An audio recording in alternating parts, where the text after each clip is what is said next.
Welcome to our channel, ladies and gentlemen. Many people have considered Nelson Amenya, the whistleblower in this very shoddy Adani deal, as God sent. Because were it not for Nelson Amenya, who accidentally saw documents that passed through his desk while he was in France, and he knew that something was wrong. Were it not for him, Kenya would have gone to the dogs. Kenya would have been sold completely without being noticed. But courtesy of Amenya, even if Kenya is going to be sold, at least we know who is selling it to who. So the faceless government officials who are deeply rooted in this deal have been trying to say that the documents that Nelson Amenya presented are fake. So Nelson Amenya got an opportunity to shed light. And Nelson is challenging those who are saying that his documents are fake to produce genuine documents to counter the ones that he has presented.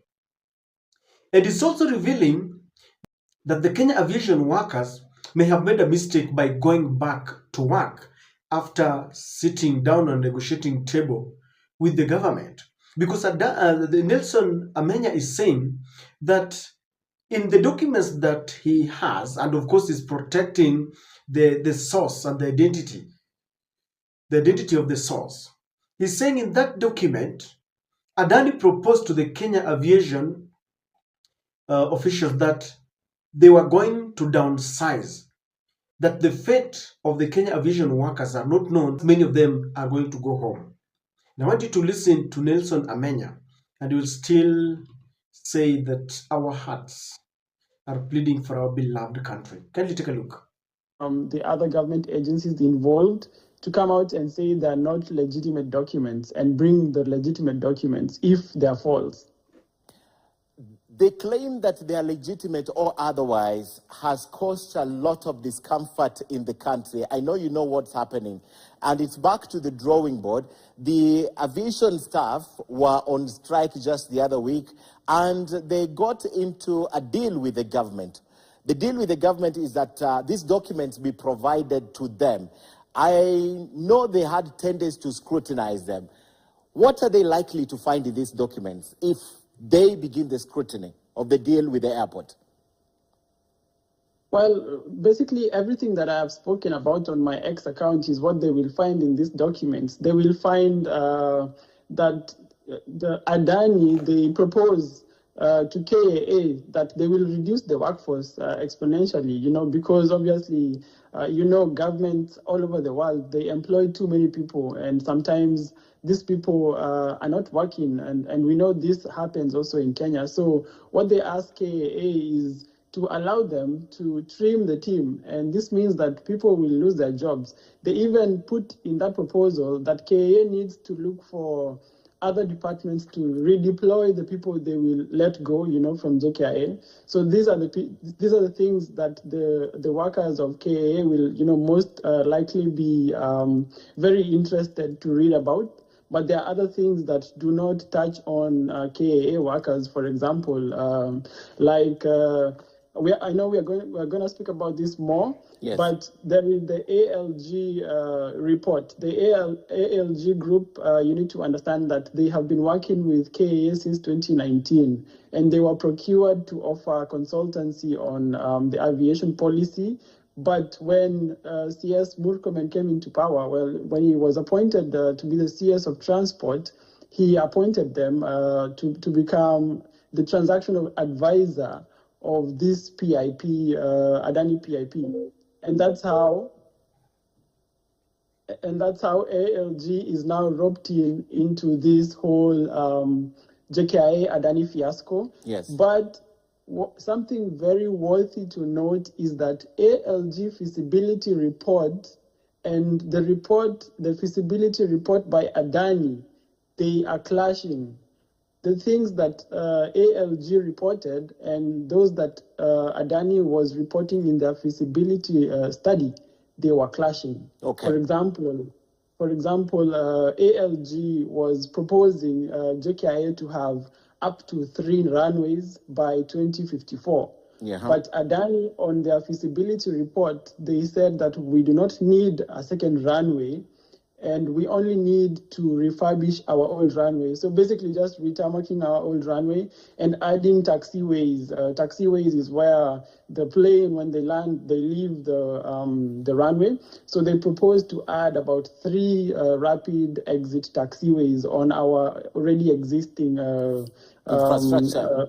Already existing infrastructure, and of course they will build the new terminal. So there is a few other things that we are gonna discuss about this ALG report that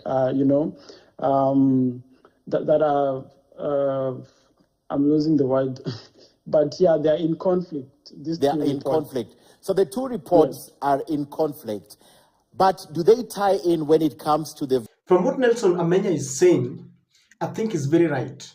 There is no way someone is going to challenge the documents that he has presented without giving a counter document to prove that whatever is presenting could be fake. But there's another thing that he said that made me very sad. While Francis Atwoli, the Secretary General of KOTU, led the Kenya Vision Workers Union to go for a meeting with the government, and they agreed they had a return to work formula. It is crystal clear that Adani had proposed to Kenya Aviation Fraternity that they were going to lay off some workers, and in fact we even fear that 3/4 or all of them could be laid off. This was the agreement that they had. And I fear for them because they were hoodwinked and they went back to work without a proper formula. They were told that you will scrutinize the documents. We need to know whether they have been given the very documents. So, and we feel we also pray for the security of Nelson Amenya, because this was a very big scandal. And as a whistleblower, you know our history with whistleblowers. When you talk of witnesses and whistleblowing, you know their lives are always in danger. But then you all understand that this case is in court. It was taken to court by the Kenya Human Rights Commission and the Law Society of Kenya. And the Law Society of Kenya and the Kenya Human Rights Commission argued that part of the argument was that we are selling our heritage to foreigners, and that the principles under which the Adani deal was signed goes against the principle of good governance, transparency, and accountability, and even prudent use of public funds. And there's a lot that they said. Well, we've always covered that in the previous videos. But Adani, using the Faceless UDA members who are part and parcel of this game, are fighting back.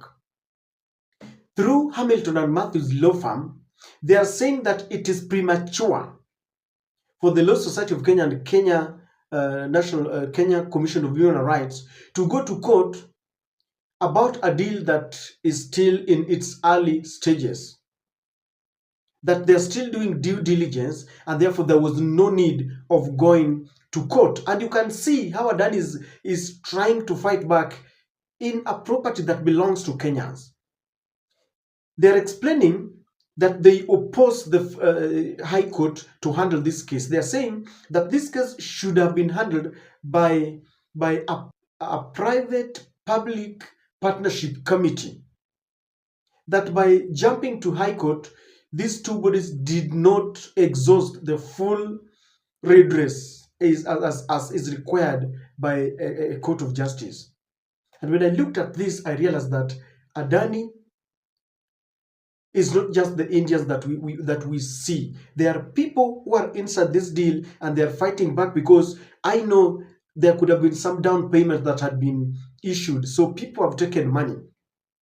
And Adani is saying that there's what we call a private initiative that a private developer can approach an institution and tell them, we have realized that we have a capacity of refurbishing or facelifting your property. Like in this case, they're saying they realized that our airport was leaking, and so it was really humiliating globally, and so they came to help Kenyans refurbish the airport. It makes me conclude that it was very deliberate under the leadership of Murkomen that the airport was leaking. That period when the airport was leaking and there was rampant blackouts on a regular basis. This was done deliberately to ensure that by the time Adani would come up with these proposals, then we were being prepared psychologically that indeed our airport was a shame to our country globally, and therefore we had to accept a proposal from a private developer. It was very deliberate because Adani is saying in their document that they realized that our airport was in a pathetic condition and therefore they came in. And so, ladies and gentlemen, our country is full of unscrupulous people. So I'm sure after the airport, we could be looking at Kenya Railways, we could be looking at the Kenya Ports Authority, we could be looking at other profit-making parastatals, because someone has appetite for money. The Adani deal, for example, states that even after 30 years, Adani will still have a stake, 18% of return on investment. Something that anyone, even if you don't have, financial knowledge, you will understand that someone is determined to siphon money from taxpayers.